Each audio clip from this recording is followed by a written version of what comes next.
Hello students, welcome to our current affair class. In today's session, we will discuss some important current affairs of 14, 15th and 16 September 2024. आज की class में हम 14, 15 और 16 सितंबर 2024 के जो भी इंपॉर्टेंट करंट अफेयर्स बनते हैं जो एग्जाम के पॉइंट ऑफ व्यू से काफी इंपॉर्टेंट हो सकते हैं, उन करंट अफेयर्स को हम आज की क्लास में डिस्कस करेंगे। Clear? So let's start the session. सबसे पहले आज की क्लास में we will discuss some important international news. कोई भी इंटरनेशनल न्यूज बन रही है, कोई भी अंतर्राष्ट्रीय समाचार बन रहा है। अंतर्राष्ट्रीय समाचार में हम इंटरनेशनल रिलेशंस, उससे रिलेटेड जो इंटरनेशनल मुद्दे चल रहे हैं, कोई इंटरनेशनल ऑर्गेनाइजेशन है, अगर उससे रिलेटेड कोई एग्रीमेंट साइन हुआ है, किसी कंट्री के कोई प्रेसिडेंट, प्राइम मिनिस्टर का अपॉइंटमेंट हुआ है, या कोई भी अंतर्राष्ट्रीय न्यूज है जो एग्जाम में जहां से क्वेश्चंस बन सकते हैं, वो हम कवर करेंगे। Then we will discuss some important banking और फाइनेंशियल न्यूज। तो बैंक और फाइनेंस से रिलेटेड जितनी भी न्यूज बन रही हैं वो हम कवर करेंगे। सम डिफेंस न्यूज, डिफेंस मिनिस्ट्री से रिलेटेड कोई न्यूज आ रही है, कोई हमारी स्पेशल मिलिट्री एक्सरसाइज से रिलेटेड कोई न्यूज है, जैसे अभी एक्सरसाइज चल रही है अलग अलग कंट्री में, नेवी एक्सरसाइज चल रही है, मिलिट्री एक्सरसाइज चल रही है, या कोई भी बेसिकली डिफेंस मिनिस्ट्री ने कोई सैटेलाइट लॉन्च किया है, तो उससे रिलेटेड जितनी भी न्यूज बनती हैं वो हम डिफेंस न्यूज के अंदर कवर करेंगे। Then we will discuss some important science and technology news. विज्ञान और प्रौद्योगिकी क्षेत्र में जो इम्पोर्टेंट न्यूज है वो हम कवर करेंगे। स्पोर्ट्स इवेंट्स, कहीं पे कोई ग्रैंड स्लैम हो रहा है, कोई अवार्ड्स है स्पोर्ट्स से रिलेटेड, कोई इवेंट्स है, कोई चाहे वो इंटरनेशनल लेवल पे हो चाहे नेशनल लेवल पे हो, तो दोनों हम कवर करेंगे इसी सेशन के अंदर। Then we will discuss some important awards and recognition. तो पुरस्कार और मान्यता समाचार, उससे रिलेटेड जो भी न्यूज बन रही है वो कवर करेंगे। देन important state news, state government ने कोई इनिशिएटिव स्टार्ट किया है, लेट्स सपोज स्टेट गवर्नमेंट ने कोई स्कीम स्टार्ट की है, या स्टेट गवर्नमेंट का कोई भी प्रोजेक्ट है जो आया है, कोई एमओयू साइन किया है, वो हम राज्य सरकार की खबरों में कवर करेंगे। Then we will discuss some national news. National news में हम सेंटर गवर्नमेंट से रिलेटेड कोई स्कीम्स देखेंगे, जैसे सेंटर गवर्नमेंट ने कोई इनिशिएटिव स्टार्ट किया है, कोई कैबिनेट कमेटी अप्रूव की गई है, या सेंटर गवर्नमेंट का कोई प्रोजेक्ट लॉन्च किया गया यूनियन कैबिनेट के थ्रू, तो वो सब हम किसके अंदर कवर करेंगे? नेशनल न्यूज या राष्ट्रीय समाचार के अंदर कवर करेंगे। और चैप्टर के लास्ट में, इस सेशन के लास्ट में हम डिस्कस करेंगे समरी, हमने क्या क्या इंपॉर्टेंट आज के सेशन में कवर किया है। ये आज की न्यूज के हमारे टॉपिक्स होने वाले हैं, जिसमें हम अंतर्राष्ट्रीय समाचार, बैंकिंग और वित्त, रक्षा से रिलेटेड न्यूज, विज्ञान और प्रौद्योगिकी, खेल समाचार, पुरस्कार और मान्यताएं, राज्य समाचार, राष्ट्रीय समाचार और लास्ट में समरी कवर करेंगे। Clear? Okay. The images used in our slide deck are for educational purpose only. We respect the intellectual property right of the original creator and honor of these images. If you are the owner of any of the image used in this deck and have any concern or issue, please contact us at sathi@iitk.ac.in and we shall remove the images. हमारे slide deck में उपयोग की गई छवियां केवल शैक्षणिक उद्देश्य के लिए हैं। हम इन छवियों के मूल रचनाकारों और मालिकों के बौद्धिक संपदा अधिकारों का सम्मान करते हैं। यदि आप इस डेक में उपयोग की गई किसी भी छवि के मालिक हैं और आपको कोई चिंता या समस्या है, तो कृपया sathi@iitk.ac.in पर हमसे संपर्क करें और हम छवियों को हटा देंगे। स्टार्ट करते हैं पहली अपनी इंटरनेशनल न्यूज के साथ। भारत ने रूस में 2024 के ब्रिक्स साहित्य मंच में भाग लिया। आपको पता है अभी रूस में ब्रिक्स की जो बेसिकली फोरम है, लिटरेचर फोरम है, वो कंडक्ट किया गया है। कहां पर? रशिया के कजान में, जो 11 सितंबर 2024 को कंडक्ट किया गया था। इस कार्यक्रम का उद्घाटन कजान के मेयर इल्सूर मेटिश द्वारा किया गया। उसके साथ साथ फोरम की जो थीम रही है, जो ये फोरम कंडक्ट किया गया, इसकी जो थीम रही है, उसकी थीम है परंपराओं, राष्ट्रीय मूल्यों, सांस्कृतिक और संवाद, means world literature in new reality, dialogues of tradition, nation values and culture. अभी इंडिया ने भी कहां पर पार्टिसिपेट किया है? रूस में 2024 के ब्रिक्स साहित्य मंच में पार्टिसिपेट किया है। यह भागीदारी वैश्विक साहित्य संवादों, सांस्कृतिक आदान प्रदान के प्रति भारत की प्रतिबद्धता को दर्शाती है। तो it highlight Indian commitment to global literacy dialogue and cultural exchange. तो यहाँ से इंपॉर्टेंट क्या बन सकता है कि अभी जो ब्रिक्स की साहित्य मंच का सम्मेलन है वो कहां पर किया गया? तो रशिया के कजान में कंडक्ट किया गया। Clear? Okay, now let's move to our next news. Next is also international news. तो इंडस एक्स, बेसिकली फर्स्ट हमें ये समझना है कि ये जो इंडस एक्स है ये है क्या। तो ये इंडिया और यूएसए के बीच में एक बेसिकली डायलॉग है, एक इवेंट है जो डिफेंस इनोवेटिव इकोसिस्टम को लेके कंडक्ट किया जाता है। तो अभी इंडेक्स एक्स का तीसरा संस्करण, मतलब इससे पहले दो और इसके एडिशंस हो चुके हैं, तो अब इस इंडेक्स एक्स सबमिट जो है इसका तीसरा संस्करण कहां पर कंडक्ट किया गया, यूएसए के कैलिफोर्निया में कंडक्ट किया गया बिटवीन 9 टू 10 सितंबर। तो इंडेक्स एक्स पहले आपको पता होना चाहिए व्हाट इज इंडेक्स एक्स। तो ये भारत और अमेरिका के बीच का एक संयुक्त रक्षा नवाचार पारिस्थितिक तंत्र को आगे बढ़ाने की घटना के महत्वपूर्ण को चिन्हित करता है। यह US India strategic partnership forum और स्टैनफोर्ड यूनिवर्सिटी द्वारा सह आयोजित किया गया। तो इसको US India strategic partnership forum और स्टैनफोर्ड यूनिवर्सिटी इन दोनों ने मिलकर किया था। इसका पर्पस क्या है, ये जो इंडेक्स एक्स सबमिट है इसका मेजरली पर्पस है defence collaboration, innovation, joint research and investment. Clear. तो कैलिफोर्निया में इंडेक्स एक्स शिखर सम्मेलन का तीसरा संस्करण संपन्न हुआ।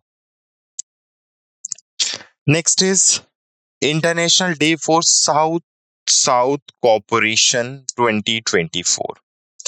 तो 2024 के लिए दक्षिण दक्षिण सहयोग का अंतर्राष्ट्रीय दिवस प्रतिवर्ष कब मनाया जाता है, 12 सितंबर को मनाया जाता है। ये विकासशील देशों के बीच सहयोग के महत्व को उजागर करने वाला दिन है। 2024 की अगर हम थीम की बात करें, a better tomorrow through south south cooperation, तो दक्षिण दक्षिण सहयोग के माध्यम से एक बेहतर कल। इस पालन तिथि को 19 दिसंबर से बदलकर 12 सितंबर कर दिया गया था ताकि 1978 में ब्यूनस आयर्स योजना को अपनाने का संकेत दिया जा सके। क्लियर। तो पहले ये 19 दिसंबर हुआ करता था, आगे चल के इसे किस में कन्वर्ट कर दिया, 12 सितंबर में कन्वर्ट कर दिया। Next is also international news. Next news क्या कहती है, अभी एक रैंकिंग जारी हुई है basically. So India slipped by 3 place to 33rd ranking US News and World Report Annual Best Countries Ranking 2024।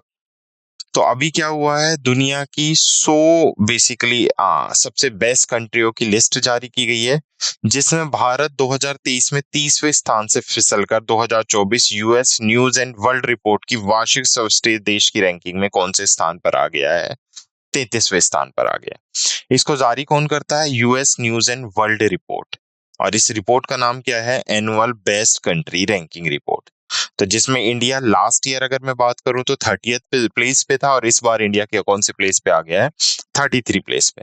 तो अगर मैं टॉप की बात करूं तो टॉप पर है स्विट्जरलैंड। ये तीसरा साल है लगातार जिसमें स्विट्जरलैंड ने 100 में से 100 अंक, बेसिकली टोटल 100 के कुल स्कोर के साथ रैंकिंग में लगातार तीसरी बार टॉप पर रहा है। इसके बाद जापान दूसरे नंबर पर रहा है, संयुक्त राज्य अमेरिका तीसरे नंबर पर रहा है, और कनाडा चौथे नंबर पर और 4th प्लेस पर रहा है।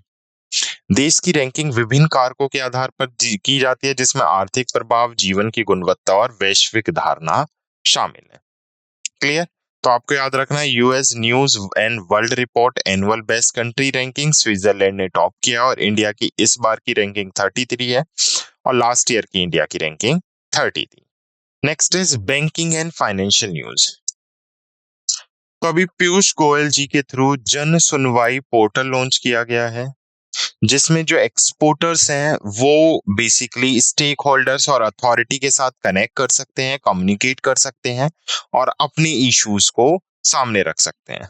तो बेसिकली स्टेक होल्डर जो बेसिकली एक्सपोर्टर्स हैं उनके इश्यूज को इजीली रिजॉल्व किया जा सके, उसको लेकर union minister of commerce and industry Piyush Goyal ji ने जन सुनवाई पोर्टल लॉन्च किया है।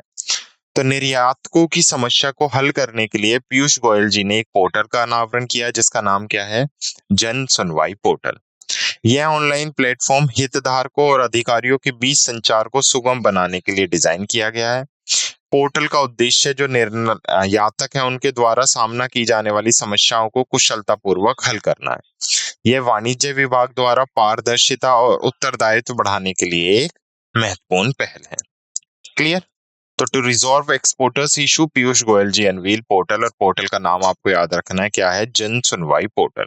किसके थ्रू लॉन्च किया गया है, by commerce and industrial minister Piyush Goyal ji. Next is also banking and financial news. So UPI उपभोक्ता अब कुछ लेन देन के लिए 5 लाख भेज सकते हैं। तो NPCI, national payment corporation of India, देखो व्हाट इज एनपीसीआई। भारत में पेमेंट को कंट्रोल करने के लिए एनपीसीआई को एस्टेब्लिश किया गया था बाय आरबीआई इन 2008। तो 2008 में आरबीआई के थ्रू इसे एस्टेब्लिश किया गया था। आगे चल के आईएमपीएस, इमीडिएट पेमेंट सर्विस, और एईपीएस, आधार इनेबल पेमेंट सर्विस, इन दोनों को कौन लेके आई थी? एनपीसीआई ही लेके आई थी। तो एनपीसीआई ने अभी क्या किया है, यूपीआई का उपयोग कर भुगतान के लिए लेन देन की सीमा को बढ़ा दिया, और अब कुछ उपभोक्ता इसे कितना कर सकते हैं? 5 लाख तक भी सेंड कर सकते हैं। क्लियर? सो अब वो उपभोक्ता एकल लेन देन में कर भुगतान के लिए 5 लाख तक भेज सकते हैं। अधिग्रहण करने वाली संस्थाओं को यह सुनिश्चित करना चाहिए कि उनके व्यापारियों का वर्गीकरण MCC 9311 के भीतर कर भुगतान के अनुसार सख्ती से हो। व्यापारियों को कर भुगतान श्रेणी में बढ़ी हुई सीमा के लिए यूपीआई को भुगतान मोड के रूप में सक्षम करना आवश्यक है। क्लियर? तो यूपीआई उपभोक्ता अब कुछ लेन देन के लिए 5 लाख तक भेज सकते हैं। Done? Now next is also banking and financial news. Bharat का जो विदेशी भंडार है वो 689.24 अरब डॉलर के नए उच्चतम स्तर पर पहुंच गया है। सो जो हमारा फॉरेक्स बेसिकली किटी है, ये जो फॉरेक्स रिजर्व है, वो कितना पहुंच गया है? आरबीआई ने जो अनाउंस किया है तो वो 689.24 अरब डॉलर के नए उच्चतम स्तर पर पहुंचा है। तो भारतीय रिजर्व बैंक ने घोषणा की कि भारत का विदेशी मुद्रा भंडार 5.248 अरब अमेरिकी डॉलर बढ़ गया है। 2024 की 6 सितंबर तक यह 689.235 मिलियन का नया सर्वकालीन उच्चतम स्तर दर्ज किया गया है। एक्सचेंजर भंडार एक राष्ट्र के केंद्रीय बैंक या मौद्रिक प्राधिकरण द्वारा रखी गई संपत्ति होती है। ये भंडार आमतौर पर अमेरिकी डॉलर, यूरो, जापानी येन और पाउंड स्टर्लिंग जैसी आरक्षित मुद्राओं में रखे जाते हैं। क्लियर? तो कितना इंक्रीज हो गया भारत का? इट इज इंक्रीज बाय 5.248 अरब अमेरिकी डॉलर, और टोटल बढ़कर कितना हो गया? 689.235 billion. Next is banking and financial news. Time की विश्व की सर्वश्रेष्ठ कंपनियां 2024 भारत की कंपनियां सुर्खियों में रही। तो जो टाइम मैगजीन है उसने वर्ल्ड बेस्ट कंपनीज 2024 की लिस्ट जारी की है। इस लिस्ट में इसने बेसिकली टाइम मैगजीन ने 1000 कंपनियों को शामिल किया है। इस वर्ष 22 भारतीय उद्यमों को प्रदर्शित किया गया जो देश के बढ़ते कॉर्पोरेट प्रभाव को बेसिकली दर्शाता है। भारत के वैश्विक मंच पर बढ़ते प्रभाव को भी मान्यता दी गई है। तो बहुत सारी कंपनीज है भारत की जो इस लिस्ट में शामिल हुई है। Next is ministry of basically question is MOCI minister Piyush Goyal, commerce and industries minister Piyush Goyal launch trade connection e portal. So केंद्रीय मंत्री हैं पीयूष गोयल ने भारतीय निर्यात को विशेष रूप से MSME के लिए अंतर्राष्ट्रीय व्यापार के अवसरों को बढ़ाने के लिए ट्रेड कनेक्टर ई प्लेटफॉर्म लॉन्च किया है। मुख्य भागीदारी के सहयोग से विकसित यह मंच जानकारी की कमी को दूर करता है और निर्यातकों को व्यापक समर्थन प्राप्त करता है, जो अभी हमने पढ़ा है बेसिकली। प्लेटफॉर्म का उद्देश्य भारत की वैश्विक बाजार हिस्सेदारी को बढ़ाना और छोटे व्यवसायों को मुक्त व्यापार समझौते के लाभ प्रदान करना है। ट्रेड कनेक्ट ई प्लेटफॉर्म 2.0 जल्दी उपयोगकर्ता प्रतिक्रियाओं के आधार पर 19 सुविधाओं के साथ लॉन्च होगा। यह 6 लाख से अधिक आयात निर्यात कोड धारकों, 180 भारतीय मिशन अधिकारियों, 600 निर्यात संवर्धन परिषद अधिकारियों और व्यापारिक विशेषज्ञों को वास्तविक समय व्यापार जानकारी के लिए जोड़ेगा। तो ministry of commerce and industries minister Piyush Goyal launch trade connection e portal. Next is also a banking and financial news. India first silicon carbide manufacturing unit to be set up in Orissa. तो उड़ीसा के मुख्यमंत्री मोहन चरण मांझी ने भुवनेश्वर में भारत की पहली सिलिकॉन कार्बाइड निर्माण सुविधा के शिलान्यास समारोह की अध्यक्षता की है। तो जो पहली सिलिकॉन कार्बाइड है वो भारत में कहां पर स्टैब्लिश होगी? उड़ीसा के भुवनेश्वर में। तो अभी किसने इनॉग्रेट किया है इसको? उड़ीसा के मुख्यमंत्री मोहन चरण मांझी जी ने इसे इनॉग्रेट किया है।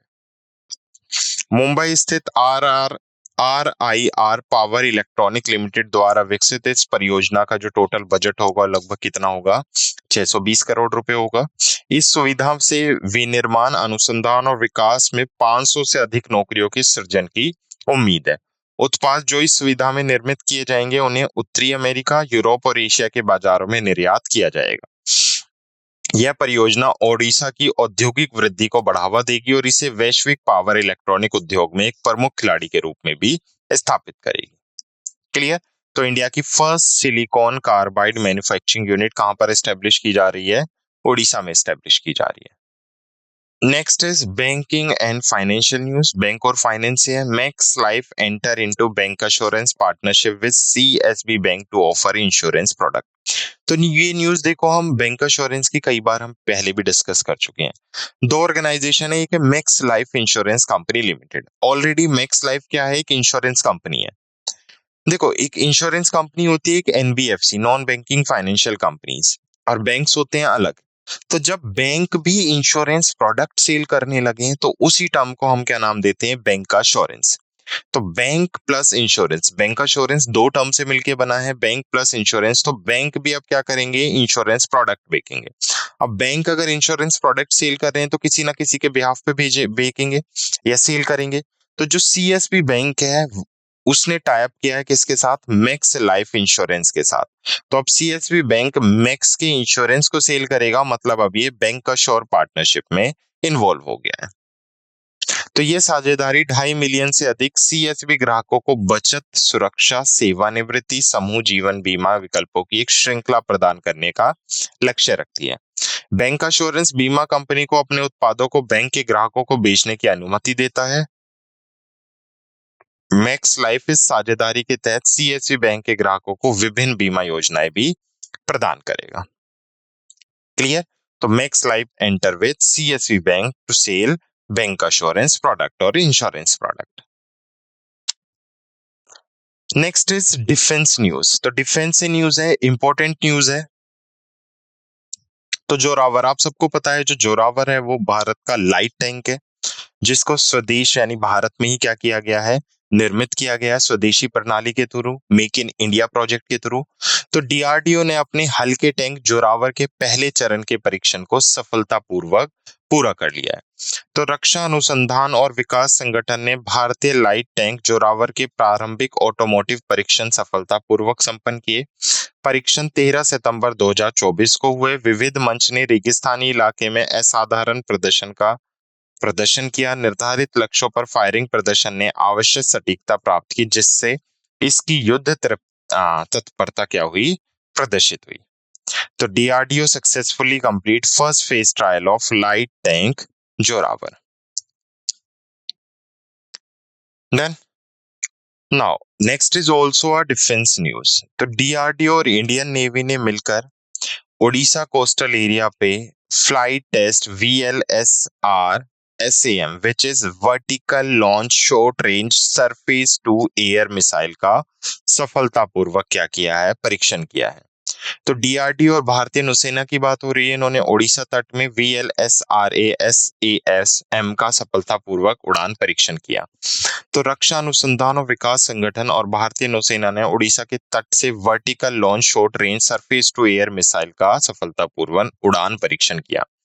परीक्षण एक भूमि आधारित ऊर्ध्वाधर प्रक्षेपण का उपयोग करके किया गया, जो कम ऊंचाई पर उड़ने वाले उच्च गति वाले हवाई लक्ष्य को संलग्न कर रहा था। मिसाइल प्रणाली ने सफलतापूर्वक लक्ष्य का पता लगाया और उसे मार गिराया, जिससे कई अतिघट घटनाओं की पुष्टि होती है।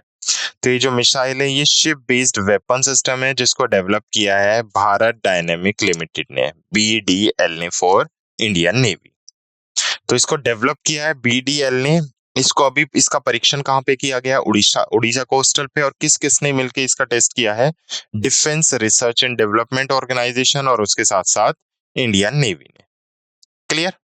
तो ये पॉइंट यहां से बन सकते हैं। Next is science and technology news. India jump to tier 1 in global cyber security index 2024। तो जो अभी ग्लोबल साइबर सिक्योरिटी इंडेक्स आया उसने भारत ने टियर 1 पर अपनी पहुंच बना ली है। तो भारत ग्लोबल साइबर सुरक्षा सूचकांक में टीयर 1 पर पहुंच गया। सूचकांक को जो जारी किया है वो इंटरनेशनल टेलीकम्युनिकेशन यूनिट अंतर्राष्ट्रीय दूरसंचार संघ द्वारा जारी किया गया है। यह वैश्विक स्तर पर साइबर सुरक्षा के प्रति देशों की प्रतिबद्धता को मापता है। भारत की साइबर सुरक्षा प्रतिबद्धता में आदर्श भूमिका और इसके परिणाम स्वरूप प्रभाव इस उपलब्धि के प्रमुख कारक थे।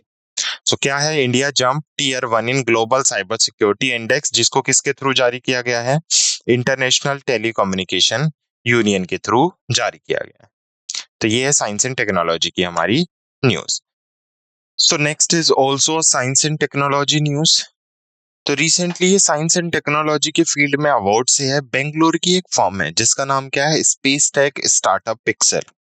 इसको अभी नासा ने 476 मिलियन अमेरिकी डॉलर के कमर्शियल स्मॉल सेट डेटा अधिग्रहण प्रोग्राम ऑन रेव 1 मल्टीपल अवार्ड के लिए चुना गया है। तो पिक्सल को हाइपर स्पेक्ट्रल तकनीक के साथ ESR means earth science research का समर्थन करने के लिए नासा की तरफ से 476 मिलियन यूएसडी डॉलर का अनुबंधन दिया गया है। पिक्सल उन 8 कंपनियों में से एक है जिन्हें यह अनुबंधन मिला है, जो 15 नवंबर 2028 तक चलेगा।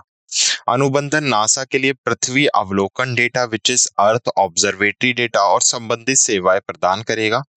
डेटा नासा की पृथ्वी विज्ञान अनुसंधान और अनुप्रयोग गतिविधियों को ग्रह पर जीवन को बेहतर बनाने में भी सहयोग करेगा।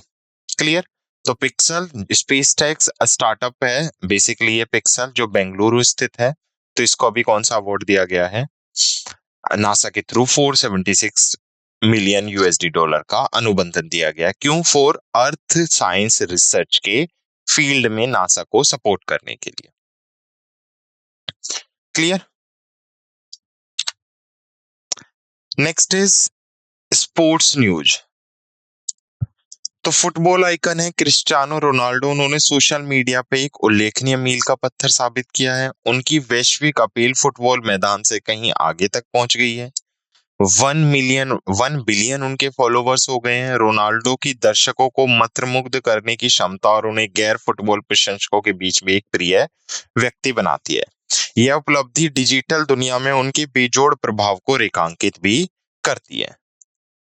क्लियर? तो सबसे ज्यादा फॉलो किए जाने वाले प्लेयर अब कौन से बन गए हैं, पर्सनैलिटी कौन सी बन गई है? Cristiano Ronaldo, breaking barriers in social media. Next is also a sports news. तो आप सबको पता है अभी ओलंपिक हुए थे, समर ओलंपिक हुए थे पेरिस में। उसके बाद समर ओलंपिक के बाद भारत में पेरिस पैरा ओलंपिक भी कंडक्ट किए गए पेरिस के अंदर। तो उससे रिलेटेड कुछ पॉइंट्स हैं अभी बेसिकली वो खत्म हुए हैं। ग्रीष्मकालीन पैरा ओलंपिक है, तो उससे रिलेटेड इंडिया से क्या क्या पॉइंट्स बन सकते हैं एक बार हम वो डिस्कस करेंगे। तो सबसे पहले अगर हम बात करें तो भारत ने टोटल पेरिस पैरा ओलंपिक में कितने मेडल जीते हैं? टोटल 29 मेडल जीते हैं। और वर्ल्ड में भारत ने कौन सा स्थान लिया है? भारत की रैंकिंग कितनी है? भारत की रैंकिंग है 18। तो 18वां स्थान हासिल करने के बाद भारत ने टोटल कितने पदक जीते हैं? 29। तो भारत ने पेरिस में 2024 ग्रीष्मकालीन पैरा ओलंपिक को 29 पदकों के रिकॉर्ड के साथ समाप्त किया, जिसमें 7 स्वर्ण, भारत में 7 गोल्ड, 9 सिल्वर और 13 कांस्य या ब्रॉन्ज मेडल जीते हैं। भारत 170 भाग लेने वाले देशों में 18वें स्थान पर रहा। तो टोटल कितने कंट्रीज ने पार्टिसिपेट किया था? 170 कंट्रीज ने पार्टिसिपेट किया था, जिसमें भारत कौन से नंबर पर रहा है? 18 नंबर पर रहा है, जो पैरा ओलंपिक इतिहास में इसकी सबसे बड़ी सफल प्रदर्शन है। उसके साथ साथ बात करें तो चीन 220 पदकों के साथ पदक तालिका में शीर्ष पर रहा। उसके बाद ग्रेट ब्रिटेन ने 124 पदकों के साथ और संयुक्त राज्य अमेरिका 105 पदकों के साथ तीसरे स्थान पर रहा। तो पहले पर चीन रहा, सेकंड पर ग्रेट ब्रिटेन रहा और थर्ड नंबर पर अगर मैं बात करूं तो यूएसए रहा विद 105 मेडल्स। 2024 ग्रीष्मकालीन पैरा ओलंपिक 28 अगस्त से 8 सितंबर 2024 तक पेरिस फ्रांस में आयोजित किए गए। तो देखो एक ही न्यूज से, स्पोर्ट्स की न्यूज से कितने सारे पॉइंट्स बन गए। सबसे पहले तो भारत की रैंक की अगर मैं बात करूं तो 18th रही। ये ग्रीष्मकालीन पैरा ओलंपिक थे जो 28 अगस्त से 8 सितंबर तक पेरिस में आयोजित हुए। भारत ने टोटल कितने मेडल जीते? 29, जिसमें से 7 गोल्ड थे, 9 सिल्वर थे और 13 ब्रॉन्ज मेडल थे। तो 7, 9, 13 टोटल कितनी कंट्रीज ने पार्टिसिपेट किया था? तो 170 कंट्रीज ने, नेशंस ने पार्टिसिपेट किया था। फर्स्ट पर चाइना रहा विद 220 मेडल्स, सेकंड पर ग्रेट ब्रिटेन रहा विद 124 मेडल्स, और थर्ड पर यूनाइटेड स्टेट रहा विद 105 मेडल्स। क्लियर? तो ये इंपॉर्टेंट पॉइंट्स है पेरिस पैरा ओलंपिक से जो हमने डिस्कस किया। Next is also sports news. 2026 एशियाई खेलों में ओसीए ने प्रदर्शन खेल के रूप में योगासन को शामिल किया है। तो जो ओलंपिक काउंसिल ऑफ एशिया है उसने कंफर्म किया है कि डेमोन्स्ट्रेशन स्पोर्ट्स के लिए 2026 के जो एशियन गेम्स है, कहां पर होंगे 2026 के एशियन गेम्स? ये जापान के आची नागोया में कंडक्ट किए जाएंगे। तो वहां पर बेसिकली योगासन को एज अ प्रदर्शन खेल के रूप में शामिल किया जाएगा। तो एशियन ओलंपिक परिषद which is Olympic council of Asia ने पुष्टि की कि योगासन को 2026 एशियाई खेलों में एक प्रदर्शन खेल के रूप में शामिल किया जाएगा, जो आईची नागोया जापान में आयोजित होंगे। ये जो निर्णय लिया गया ये 44th Olympic council of Asia की जो मीटिंग हुई थी उसमें लिया गया, और ये मीटिंग कहां पर कंडक्ट की गई थी? दिल्ली में। तो ये पॉइंट भी इंपॉर्टेंट है कि ओसीए की जो 44th मीटिंग है वो कहां पर हुई? नई दिल्ली में। रणधीर सिंह 4 साल के कार्यकाल के लिए निर्विरोध चुने गए ओसीए अध्यक्ष ने योग को शामिल करने की पुष्टि की है। तो अभी जो ओसीए के प्रेसिडेंट है वो कौन है? रणधीर सिंह है, और उन्होंने ही बेसिकली अपॉइंट किया, अनाउंस किया है कि योग को भी शामिल किया जाएगा। ओसीए का उद्देश्य योग को अंतर्राष्ट्रीय स्तर पर लोकप्रिय बनाना है। उम्मीद है कि 2030 एशियाई खेलों में दोहा कतर में एक पद इवेंट भी बन जाएगा। तो 2030 के जो एशियाई खेल होंगे वो कहां पर होंगे? दोहा कतर में होंगे। और उम्मीद है कि हो सकता है कि जो योगासन है अभी जैसे इसे डेमोन्स्ट्रेशन स्पोर्ट्स के रूप में खेला जा रहा है, आगे चल के ये एक पदक इवेंट भी बन जाए। Clear? Next is awards and recognition. तो हमने कुछ इंपॉर्टेंट स्पोर्ट्स न्यूज देखी है। नेक्स्ट अवार्ड्स एंड रिकग्निशन से इंपॉर्टेंट न्यूज है। तो प्रेसिडेंट द्रौपदी मुर्मू ने 15 नर्सों और दाइयों को राष्ट्रीय फ्लोरेंस नाइटिंगेल पुरस्कार 2024 प्रदान किया। तो राष्ट्रीय फ्लोरेंस नाइटिंगेल पुरस्कार किसको दिया जाता है? मेडिकल फील्ड में नर्सिस और मिडवाइफ्स को दिया जाता है। तो अभी द्रौपदी मुर्मू जी ने कितने लोगों ने राष्ट्रीय फ्लोरेंस नाइटिंगेल पुरस्कार जीता है? तो 15 नर्सों और दाइयों ने इस पुरस्कार को जीता है। तो राष्ट्रपति द्रौपदी मुर्मू ने राष्ट्रपति भवन में 15 नर्सिंग पेशेवरों को राष्ट्रीय फ्लोरेंस नाइटिंगेल पुरस्कार 2024 प्रदान किया। कर्तव्य और सामुदायिक सेवा के प्रति उत्कृष्ट प्रतिबद्धता के लिए नर्सिंग पेशेवर को पुरस्कार प्रदान किए जाते हैं। भारतीय नर्सिंग परिषद ने स्वास्थ्य और परिवार कल्याण मंत्री की ओर से NFNA 2024 पुरस्कार समारोह का आयोजन किया। प्रत्येक पुरस्कार में एक मेरिट प्रमाण पत्र, 1 लाख रुपए का नगद पुरस्कार और एक पदक शामिल है। तो अब वो धनराशि कितनी होगी? 1 लाख रुपए का नगद पुरस्कार होगा, एक मेडल दिया जाएगा और उसके साथ साथ एक मेरिट प्रमाण पत्र भी दिया जाएगा। क्लियर? तो राष्ट्रपति द्रौपदी मुर्मू ने 15 नर्सों दाइयों को राष्ट्रीय फ्लोरेंस नाइटिंगेल पुरस्कार 2024 प्रदान किया है।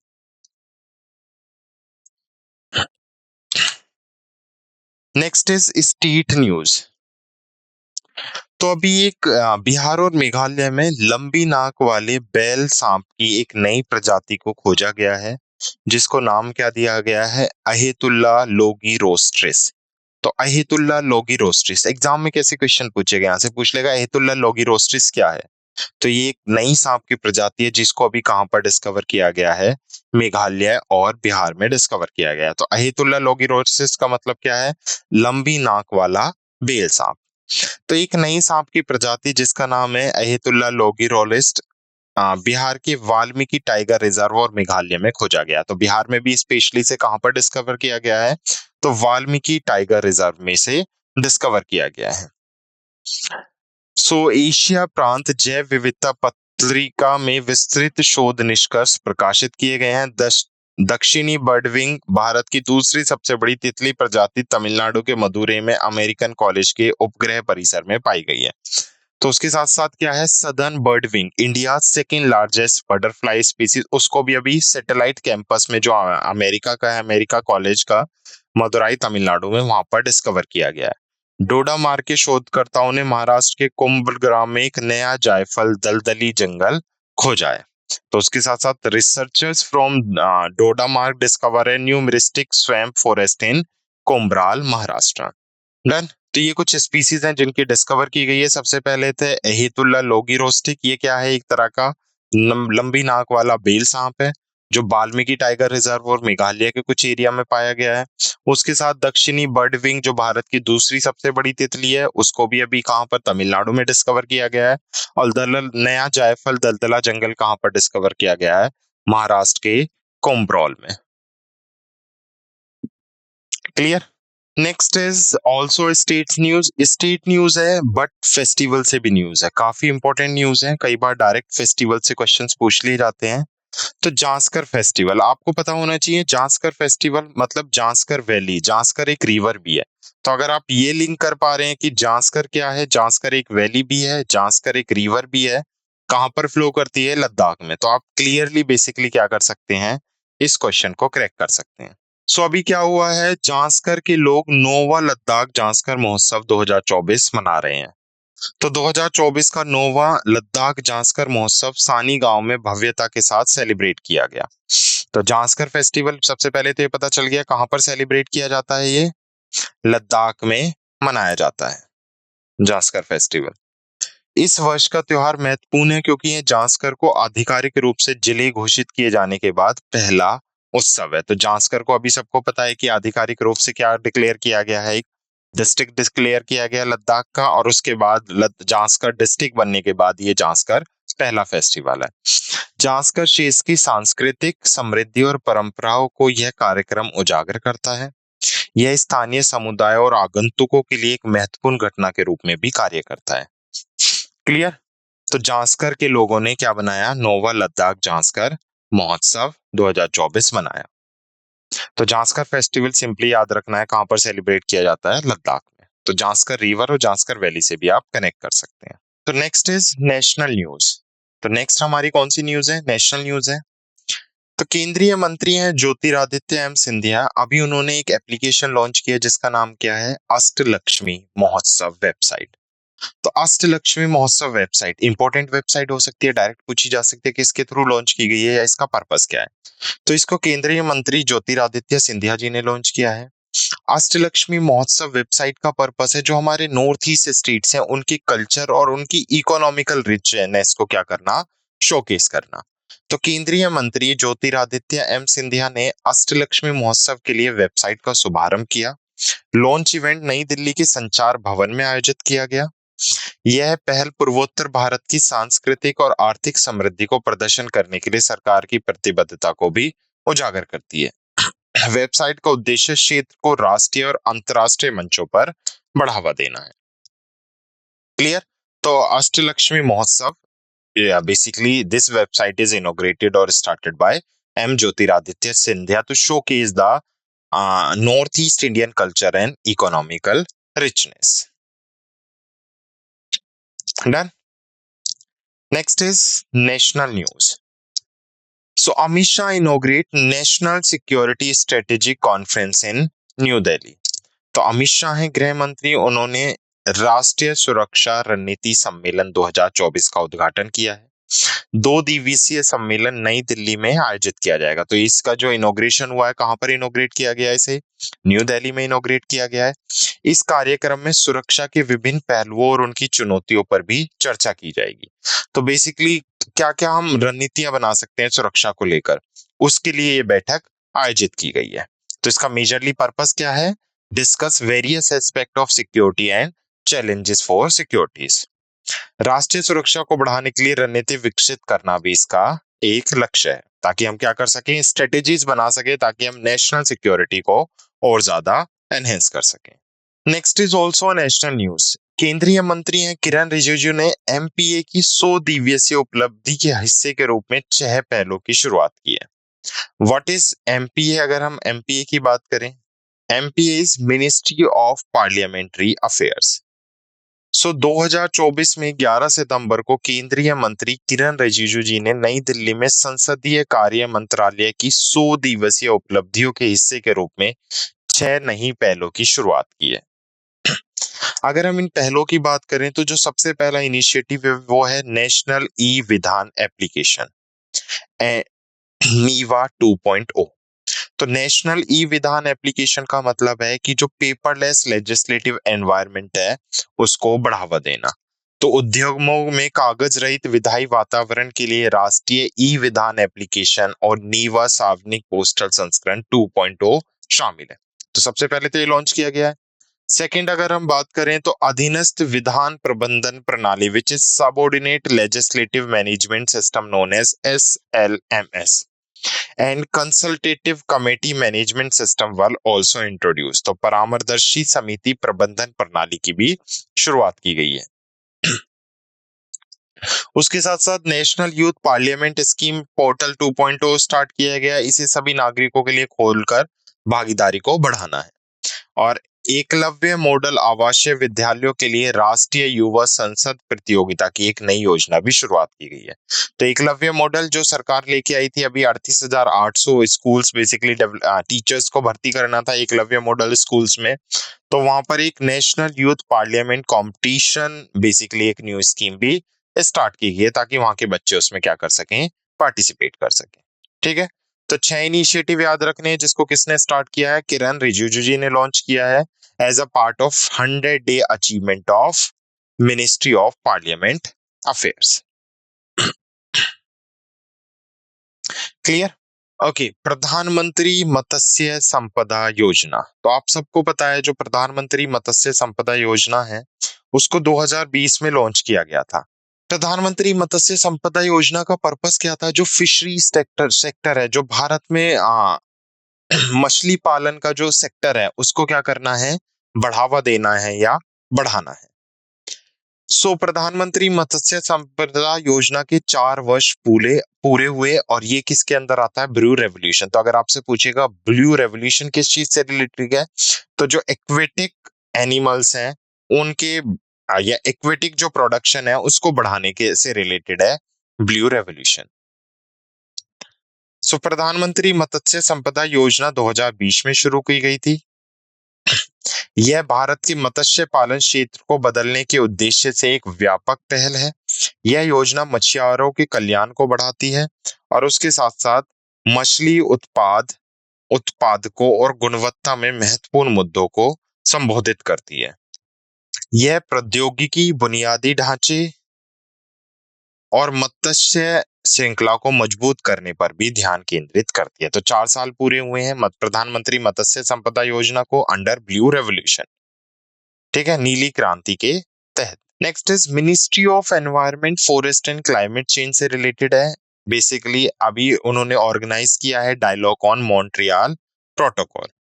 तो पर्यावरण, वन और जलवायु परिवर्तन मंत्रालय ने मॉन्ट्रियल प्रोटोकॉल पर संवाद का आयोजन किया। यह कार्यक्रम 16 सितंबर को 30वें विश्व ओजोन दिवस समारोह का हिस्सा था।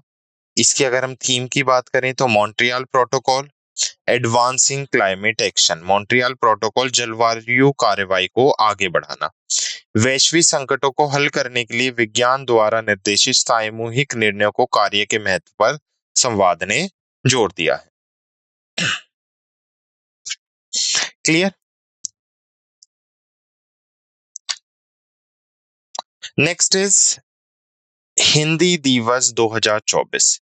तो हम सबको पता है 14 सितंबर को हम हर साल कौन से दिन के रूप में मनाते हैं, हिंदी दिवस के रूप में मनाते हैं। तो हम सबको पता है जो हिंदी है वो भारत की बेसिकली भाषा है जो काफी पहले से चली आ रही है। उसके साथ साथ हिंदी को बढ़ाने के लिए वैश्विक स्तर पर, इंटरनेशनल लेवल पर हम इस दिन को सेलिब्रेट करते हैं। तो हिंदी दिवस प्रतिवर्ष 14 सितंबर को मनाया जाता है। यह 1949 में भारतीय संघीय सरकार की आधिकारिक भाषा के रूप में हिंदी को अपनाने का प्रतीक है। भारत की समृद्ध भाषाई विविधता और सांस्कृतिक धरोहर का यह दिन उत्सव मनाता है। हिंदी दिवस 2024 पूरे देश में भाषाई एकता को बढ़ावा देने के महत्व पर भी जोर देता है। क्लियर। तो हिंदी दिवस 2024 भारत की भाषाई विरासत का उत्सव। तो the day celebrate India's richness या rich linguistic diversity and cultural heritage. Next is national news से है, कैबिनेट ने कुछ अप्रूवल्स दिए हैं, तो उसी से रिलेटेड ये न्यूज है। कैबिनेट अप्रूव्ड ऑन सितंबर 11 2024। तो प्रधानमंत्री नरेंद्र मोदी जी की अध्यक्षता में कैबिनेट ने कुछ अप्रूवल दिए हैं 2024 में 11 सितंबर को, तो उन्हीं से रिलेटेड कुछ न्यूज है। तो सबसे पहले अगर हम बात करें मौसम पहल, 2 वर्षों में 2000 करोड़ बजट के साथ भारत के मौसम और जलवायु विज्ञान को बढ़ाने का लक्ष्य रखती है। तो मौसम पहल, मौसम इनिशिएटिव स्टार्ट किया है, जिसका बजट कितना रखा गया है, 2000 crore over 2 years, aim to enhance Indian weather and climate science. कि आने वाले 2 वर्षों में हम भारत का वेदर और जो क्लाइमेट साइंस है उसको क्या करेंगे, और ज्यादा बढ़ाएंगे। उसके साथ साथ पीएम ई बस सेवा भुगतान सुरक्षा तंत्र, which is known as PM e Seva payment security mechanism scheme, जिसका बेसिकली बजट कितना रखा गया, 3435.33 करोड़ रुपए। वित्त वर्ष 2024-25 से वित्त वर्ष 2028-29 तक 38,000 से अधिक इलेक्ट्रिक बसों की खरीद और संचालन करेगा। तो पीएम ई बस सेवा पेमेंट सिक्योरिटी मैकेनिज्म के तहत सरकार क्या करेगी, 2024 से 29 तक लगभग 38,000 इलेक्ट्रिक बसों की खरीद और संचालन करेगी, और इसके लिए बजट कितना है, 3435 करोड़ अप्रोक्स। उसके साथ साथ प्रधानमंत्री ग्राम सड़क योजना फोर्थ, जिसके अंदर 62,500 किलोमीटर की सभी मौसम सड़कों की सुविधा प्रदान करेगी, जो 25,000 असबंद बस्तियों को जोड़ेगी, जिनकी कुल लागत सरकार ने 70,125 करोड़ रुपए बेसिकली इसका बजट एलोकेट किया है। उसके अलावा अन्य अनुमोदनों में नवाचारी वाहन संवर्धन में पीएम इलेक्ट्रॉनिक ड्राइव क्रांति योजना के लिए 10,900 करोड़ रुपए, और हाइड्रोजन इलेक्ट्रॉनिक परियोजना के लिए बजटीय समर्थन योजना में संशोधन के लिए 12,461 करोड़ रुपए शामिल है। क्लियर? तो ये बेसिकली प्रधानमंत्री और कैबिनेट के, इंडियन कैबिनेट के कुछ इनिशिएटिव्स हैं, जिनको बेसिकली क्या किया गया है, अप्रूवल दिया गया है, या जिनको अभी अप्रूवल मिला है। तो याद रखना है, इंपॉर्टेंट है, ये स्टेटमेंट भी यहाँ से क्वेश्चंस बन सकते हैं directly. Next is also a national news. तो जो अगली न्यूज है वो भी नेशनल न्यूज से रिलेटेड है। First foundation of 14C I4C, which is crime cream Indian cyber crime coordinate centre. तो आई के साथ 4C, 4C का मतलब क्या है, 1C refers to cyber, 1C refers to crime, 1C refers to coordinate and 1C refers to centre. तो 10 सितंबर I4C का पहले स्थापना दिवस, गृह मंत्री अमित शाह ने साइबर अपराध की रोकथाम के लिए 4 प्रमुख पहलों की शुरुआत की। तो 2024 में 10 सितंबर को केंद्रीय मंत्री अमित शाह ने नई दिल्ली में भारतीय साइबर अपराध संवेदन केंद्र के पहले स्थापना दिवस को संबोधित किया। अमित शाह ने I4C का नया लोगो, दृष्टि और मिशन का अनावरण किया। न्यू लोगो क्या है, vision and mission of I4C। 4 प्रमुख पहले शुरू हुई, जिसमें साइबर धोखाधड़ी शमन केंद्र, संवन basically cyber fraud mitigation centre, समन्वय platform, cyber commandos programme and suspect registry शामिल है। I4C गृह मंत्रालय की एक पहल है, जो 10 जनवरी 2020 को राष्ट्र को समर्पित किया गया था। Clear? Next is also national news. Ministry of statistics and programme implementation से एक न्यूज आ रही है कि ministry of statistics and programme implementation ने जनगणना के बीच 14 सदस्यीय स्थायी समिति को भंग कर दिया है। तो सांख्यिकी और कार्यक्रम कार्यान्वयन मंत्रालय ने राष्ट्रीय नमूना सर्वेक्षण के लिए नवगठित संचालन समिति के 7 भूमिका के ओवरलैप के कारण 14 सदस्यीय स्थायी समिति को भंग कर दिया है। नई संचालन समिति, जिसकी अध्यक्षता राजीव रंजन करंदिंग कर रहे थे, में भंग की गई SCOS में के कम से कम 4 सदस्य शामिल हैं। सरकार को सर्वेक्षण पद्धति और डेटा आवश्यकताओं में सहायता करने के लिए प्रारंभ में SCOS का गठन किया गया था। तो दशकवार जनगणना, जो आखिरी बार 2011 में आयोजित की गई थी, में देरी ने सांख्यिकी सर्वेक्षण और नीति निर्माण की सटीकता के बारे में चिंताएं बढ़ा दी है। तो सिंपली याद रखना, ministry of statistics and programme implementation ने 14 member standing committee on statistics and amid on statistics को डिले सेंसस की वजह से क्या कर दिया है, डिसॉल्व कर दिया है। Clear? Next is also a national news. Department of telecommunication simplified telecom licensing and equipment approval process to boost telecommunication sector. तो जो हमारा टेलीकम्युनिकेशन सेक्टर है वहां पर लाइसेंस और इक्विपमेंट को और सिंप्लीफाई करने के लिए बेसिकली जो डिपार्टमेंट ऑफ टेलीकम्युनिकेशन है उसने लाइसेंस प्रोसेस को काफी इजी कर दिया है ताकि टेलीकॉम जो हमारा सेक्टर है उसको क्या किया जा सके और ज्यादा बूस्ट किया जा सके, ज्यादा से ज्यादा लोग इससे इन्वॉल्व हो। तो दूरसंचार विभाग ने व्यवसाय करने में आसानी बढ़ाने के लिए प्रायोगिक लाइसेंस, प्रदर्शन लाइसेंस और उपकरण प्रकार अनुमोदक जारी करने की प्रक्रिया को संशोधित किया। निश्चित समय सीमा को शीघ्र अनुमोदन के लिए प्रायोगिक लाइसेंस के लिए पेश किया गया है। प्रदर्शन लाइसेंस के लिए बिना अंतर मंत्रालय परामर्श के 15 दिनों के बाद और आईएमसी के साथ 45 दिनों के बाद लाइसेंस स्वीकृत माने जाएंगे। अब लाइसेंस मुक्त वायरलेस उपकरणों के लिए ईटीए के सभी आवेदन स्वयं घोषणा के आधार पर स्वीकृत किए जाएंगे। क्लियर। अन्य लागू शर्तों और नियमों जिनमें आवश्यक मंजूरी प्राप्त करना शामिल है वे भी आगे से प्रभावी होंगे। Done. Now next is also national news. तो एनटीपीसी तलचर कन्हैया को सीएम से 2024 ऊर्जा प्रबंधन इनसाइट पुरस्कार मिला। तो एनटीपीसी कल्चर कानिया award 2024 energy management insight award from clean energy ministerial. तो क्लीन एनर्जी मिनिस्ट्रियल ने एनटीपीसी कल्चर को अभी क्या दिया है, एनर्जी मैनेजमेंट इनसाइट अवार्ड से नवाजा है। यह पुरस्कार ऊर्जा आर्थिक और स्थिति लाभ प्राप्त करने के लिए ऊर्जा प्रबंधक प्रणालियों के कार्यान्वयन के लिए संगठन की पहचान करता है। एनटीपीसी तलचर कन्हैया ने अपने अनुभवों और आईएसओ 5001 के अपने संचालन पर सकारात्मक प्रभाव का वर्णन करते हुए एक व्यापक केस स्टडी प्रस्तुत करके योग्यता प्राप्त किया। पुरस्कार सीएम ऊर्जा प्रबंधन नेतृत्व पुरस्कार कार्यक्रम 2024 का हिस्सा रहा है। क्लियर। सो ये थी कुछ इंपॉर्टेंट न्यूज जो हमने डिस्कस की हैं। काफी इंपॉर्टेंट न्यूज है जो हमने 14, 15 एंड 16 सितंबर की डिस्कस की। Now let's quick revise the session through summary. सबसे पहले देखो हमने कुछ अंतरराष्ट्रीय समाचार डिस्कस किए जिसमें हमने देखा कि इंडिया ने जो ब्रिक्स की लिटरेचर फोरम हो रही है 2024 के लिए कहां पर कंडक्ट हो रही है, रशिया में कंडक्ट हो रही है, उसमें पार्टिसिपेट किया। उसके साथ साथ इंडस एक्स समिट कैलिफोर्निया में कंडक्ट की गई है और कौन सा एडिशन है ये, इसका 3rd एडिशन है। नेक्स्ट अगर हम बात करें international day for south south cooperation 2024 जो हमने सितंबर मंथ में देखा। उसके बाद हमने बैंकिंग और फाइनेंस, बैंकिंग और वित्त समाचार देखे जिसमें हमने देखा कि इंडिया ने basically US news and world report best countries में 33rd पोजीशन हासिल की है। पहले इंडिया की लास्ट ईयर पोजीशन कितनी थी, 30 थी। पीयूष गोयल ने निर्यात के लिए एक नया पोर्टल अनावरण किया।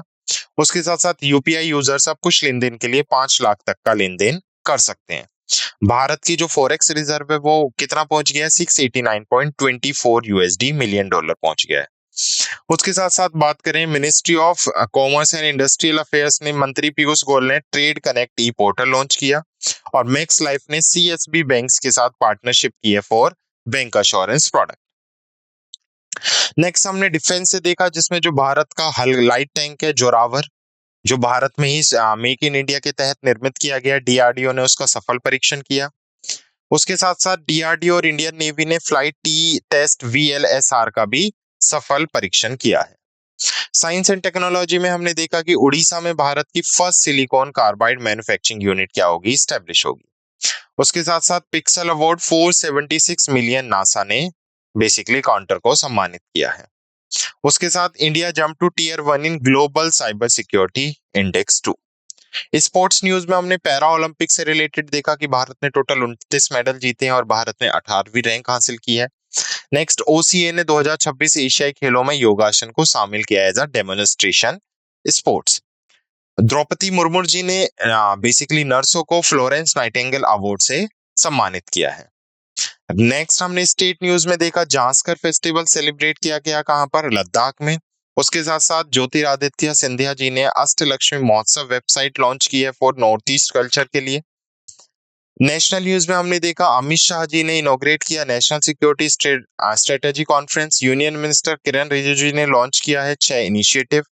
उसके साथ साथ 4 साल हो गए हैं प्रधानमंत्री मत्स्य योजना संपदा योजना को। MOEFCC ने मॉन्ट्रियल प्रोटोकॉल पर संवाद का आयोजन किया और हिंदी दिवस 2024 भारत की भाषाई विरासत का जश्न मनाता है। कैबिनेट के कुछ अप्रूवल्स देखे हम लोगों ने और I4C का पहला स्थापना दिवस अमित शाह ने साइबर अपराध की पहल की शुरुआत की। उसके साथ साथ हमने देखा 14 सदस्यीय स्थायी समिति को भंग कर दिया गया। दूरसंचार विभाग ने दूरसंचार लाइसेंसिंग एवं उपकरण अनुमोदन को सरल बनाया और NTPC को तलचर कन्या अवार्ड 2024 एनर्जी मैनेजमेंट के लिए दिया गया। क्लियर? तो ये थे कुछ हमारे इंपॉर्टेंट करंट अफेयर्स जो हमने डिस्कस किए। I hope you like this session. Thank you.